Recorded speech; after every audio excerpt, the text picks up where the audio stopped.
Hi! Megastar comeback movie 'ఖైదీ number 150' cinema వేదికపై mega brother Nagababu, ప్రముఖ రచయిత యండమూరి వీరేంద్రనాథ్, సంచలన దర్శకుడు రామ్ గోపాల్ వర్మలపై చేసిన కాంట్రవర్సీ కామెంట్లతో స్టార్ట్ అయిన వివాదం రగులుతూనే ఉంది.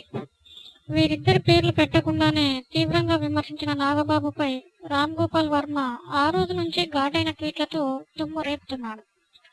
నాగబాబును ఓ రేంజ్లో ఫుట్బాల్ ఆడుకున్న వర్మ ఇప్పుడు నాగబాబు పని కీల్కతం చేసి ఆయన తనయుడు వరుణ్ తేజ్ను టార్గెట్ చేశాడు. వరుణ్ పెట్టిన ఒక ట్వీట్కు రిప్లై ఇస్తూ, "నువ్వు మీ నాన్నను ఫాలో కాకు, ముఖ్యంగా సలహాల విషయంలో మీ పెదనాన్నను చూసి నేర్చుకో, నీ తండ్రిని నమ్మితే మోసపోతావంటూ తీవ్రమైన వ్యాఖ్యలు చేశాడు.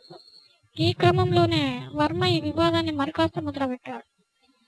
తండ్రి తనను అన్న వివాదంలోకి కొడుకు వరుణ్ తేజ్ని లాగడంతో పాటు కొడుకుతో తండ్రిని తక్కువ చేసి మాట్లాడడం మరింత నిప్పు రాజేసినట్లయింది.